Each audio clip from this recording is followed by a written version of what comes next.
We are live, people. You call this alive? Really? Episode 28. Episode 28. A Theory of Home. We're going to talk about home today. home. Yeah. Home is where the heart is. Yeah. On the other memory card before we had to format it because we ran out of time and space. Be ready with clinics because we're going to cry a lot probably talking about home. So what do we talk about home today, man? We're talking about home Yeah. because I miss it. I know you miss aspects of it, Yeah, for sure. but we actually have a bit of a break from the rain. It's been raining for almost 48 hours straight, Mm-hmm. and this is the first bit of real break it looks like we've had. So there's just a lot of things that make me miss home. And the concepts attached and associated with home to me are greater than just a physical location. Yeah. This is the case for most people, but I think for a lot of people, they think this idea of home is Mm-hmm. a place, a specific, GPS coordinate in the world somewhere. Mhm. And that is the place where they call home. Mm-hmm. But I think for me, home is more concepts and these things that you can lean into easily. Yeah. So, I mean, like a big concept for me is the concept of friends, right? Yeah. Typically, your home has friends there. Right. And so I think that's a huge factor of why this place is definitely not home for me. Mm-hmm. Because we don't have really any friends here other than, Yeah. you train with some people and then people we've met in passing, whether they be tourists Mhm. or locals, things like that. Yeah. So just wanting to get back to U.S. soil. Yeah, sure, man. Some True. friends, Yeah. I mean, we miss concepts. we miss a lot of things, right? And it's more than complaints that we have some negative things about here, right? We understand those things. It's just that we're just ready to go home. That's more than anything. That it's not that we don't like this place anymore. We a bit talked about why we're living, why we changed our plans. Mhm. Because the original plan was to stay there here for at least 6 months or a year. But on the last week's episode, we talked about why we changed our plans and why Mhm. we're going back home. And I guess today's discussion is a bit of an extension of that, and plus what we think of home and why it is important for us. Yeah. All that, right? Yeah. It's kind of funny that we're even saying home because Mm-hmm. neither of us really Yeah, I in the mean, U.S. you we and don't I, actually yeah. have a physical home. It's not like Yeah. there's a place we're going back to in the U.S. specifically Yeah. immediately, right? I mean, Arizona. you and I especially have that kind of lives, where most people, or what's considered the normal in any country, is you grow up with your siblings and family, you leave home when you go to college, whatever, after high school, and live your life. I mean, that's sort of like the normal story, right? Yeah. But for us, fucking long journey, unconventional journey, right? Very unconventional. That's why you lived all over the world when you were young. Yeah. And I mean, you were with your family, but Yeah. also the laws, growing up from there, all that. Yeah. We have such a unconventional life story in relation to home, I guess, right? Yeah. Because I left to home early. First time I left to home was I was 13 or 14. Wow. I mean, years before that, I found out that my stepmother is not my mom anymore. I discovered that my biological mother exists at the time, like when I was 13 or 12, and then when I was 14. I mean, my teenager turmoil started that, right then when I found out about my biological mother and all that. I didn't go home often, My dad beat me up a lot, but I didn't care, So when I talk to parents or people who have been, I wouldn't say physical abuse. You can call it that way, but from my perspective, I'm a man. You know, none of those physical punishment was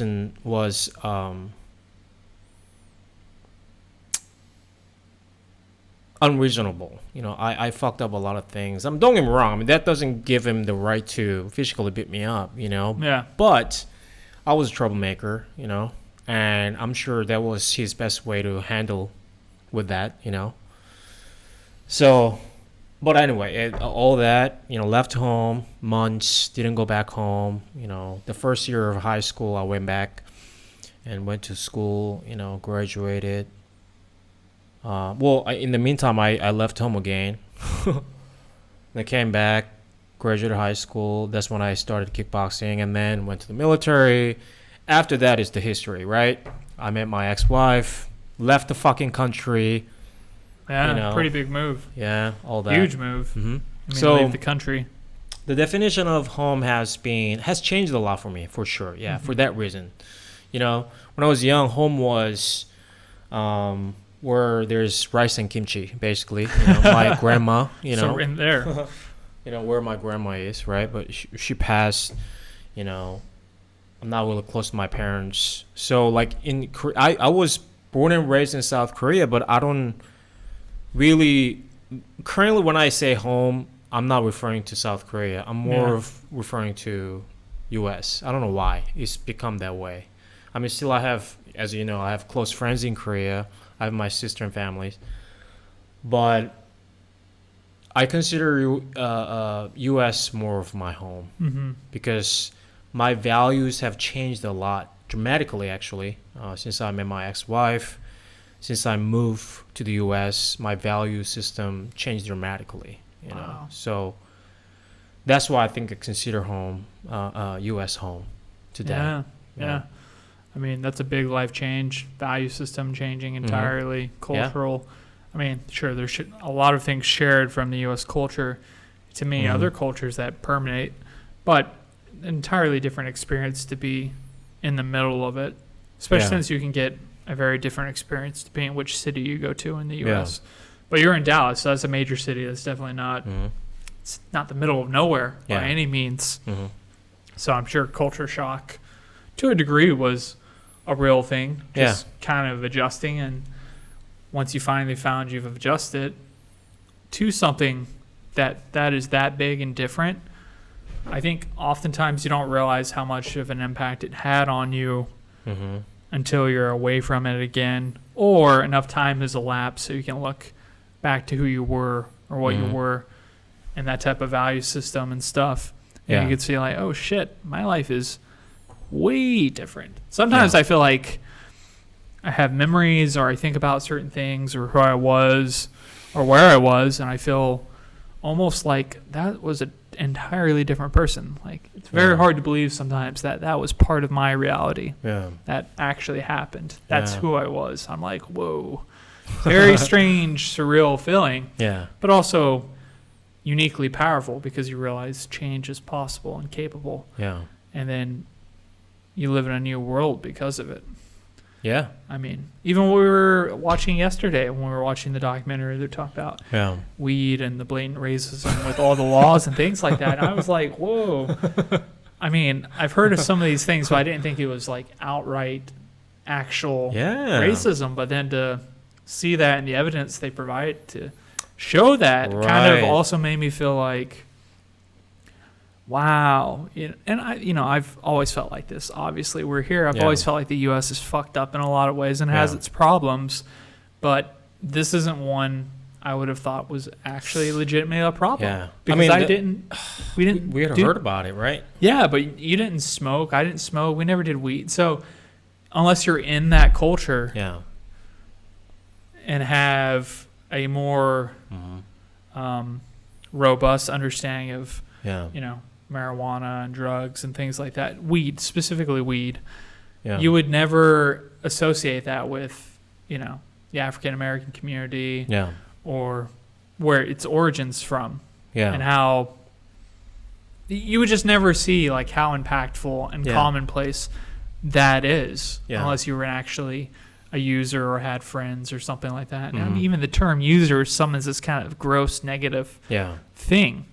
But I guess what I'm saying is like that to me kind of highlighted like, oh shit, there's things that need to be changed and worked on in the US, and you can be one of the proponents of doing it. You know, like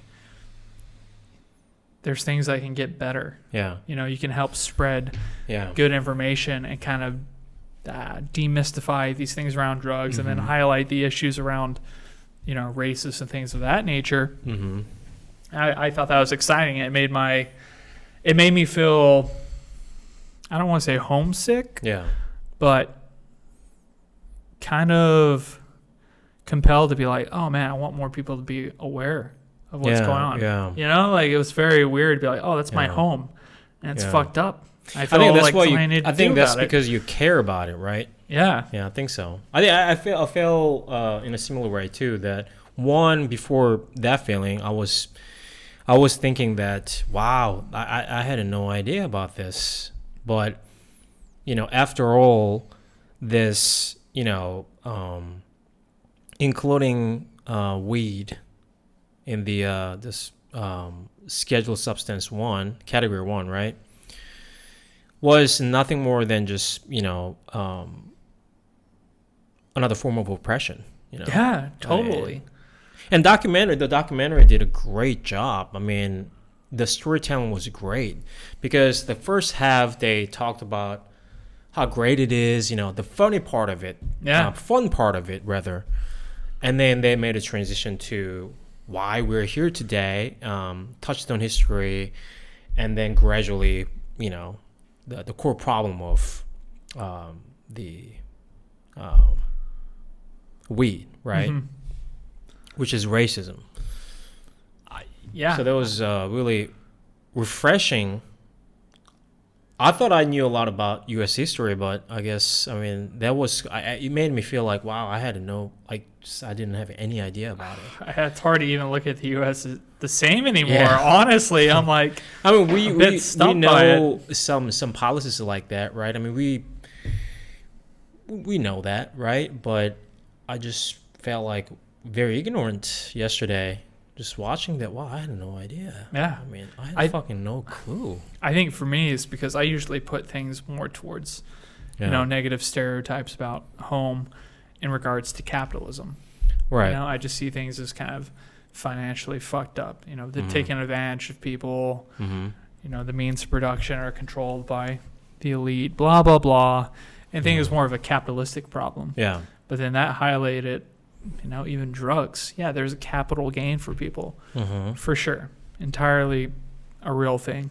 But the people that are disproportionately affected in passing these laws, back when they did, or if they're currently doing the same thing, was legitimately racism. Like, legitimately racism. Not even about just money. Yeah. I mean, entirely. I was like, whoa. Entirely motivated by racism. Entirely. Yeah. There's no doubt about it. I almost felt it's one of this is the thing about knowledge. Every time you learn, like truly learn something, you feel kind of ashamed that you didn't know. Yeah. Kind of like what the it's so obviously like right there. I had no idea. Yeah, I feel like I missed out on it, What is happening? Yeah. But now we know, right? Yeah. Yeah, just speechless when I saw it. But we're making amends, right? This is just a big subject. I don't wanna conclude this with shining solution. I don't have one. Yeah. Okay. But it's just I'm not devastated by the fact because it's the past, right? We all know how severe the racism was before. It's just part of it at the end, I think. I'm not saying that was a good thing. I'm just saying that it's just part of all the things that were happening. It's not standing out alone problem. Yeah. So I think in that sense, it's not devastating to me. It's all the past, all in the past. we're making amends, we're making progress, you know. Yeah. And it's very really slow. unique It's to very interesting to see where yeah, we're for at. sure, We're in the very slow. That's for sure. very I mean, early it's stages. yes. Also, I felt like wow, that's still echoing. At least when it comes to weed, you know. I Yeah. mean, this, you know, law surrounding it, and how we approach it, how we look at it today, is still based on the echo of, you know, initial racism. You know, so that's kind of like, in your words, like made me ashamed a little bit in that sense. But again, I think it's I'm more optimistic about it that we're making changes. We're more aware of it. I mean, Yeah. for God's sake, that documentary is on Netflix. You know what I mean? Like, anybody can watch it. Yeah. You know what I mean? Like, it's I don't. not, Do you it's remember not a what the lie name was? anymore. I It's don't not remember a- what the name was. My bad. Grass is green. I think something Oh, like that. the grass is greener Yes, or something. something like that. Yeah, Okay. something along the line. We'll add the notes to the show info. Yeah, but it was YouTube. a good documentary for Very sure. well done. But I've said this many times to people that research. I'm not an advocate of Netflix, but Netflix has a lot of good documentaries. I think more than other platforms, just because they have a bigger pool of talents Yeah. and money, right? It's basically like comparing between Hollywood and, I don't know, like Singapore cinema, right? I mean, the market size is so different, right? I mean, you can expect a lot more quality and things from bigger market, right? So Netflix has really good documentaries. Yeah. And if you use the theory of letting to code right now, subscribe. Could you imagine? You wish. Could you imagine? You wish Netflix. Dude, they could give us Get us 100% of the proceeds and we'd still make no money. So they're like, for Yeah. every subscriber. Yeah, this is the first episode of the half point, 28, right? Oh, wait a second. No, second, right? Because the halfway is 26. 26, Yeah. So second episode after the half point. And We decided to change the entire aim of the podcast. It's only be about hallucinogenics, drugs, racism, and home. yeah, but Everything at home. What was the? We're talking about home. We sidetracked too much. Yeah, I mean, that's just one of the things, though, Mhm. about home. Yeah, that's true. Yeah, now, like, are you excited actually going back home? Like, now you're gonna have supplies, no Yes. problem. You know. Yes, I agree. That sounds like a problem. I will answer that question in 2 minutes when we get to Yeah. our Patreon members. You know, one thing that changed for me here is that I would never smoke. Even, you know, like, because before I had no idea it affects my cardio. But now I know it does, because before, the most strenuous thing I would do is running. And running, I guess I didn't really feel that smoking weed affects my cardio a lot. I didn't feel that at all, actually. But then I think it has to do with the fact that I smoked cigarettes too during the time. So maybe when I felt like, okay, this is affecting me, I attribute it to smoking cigarettes probably.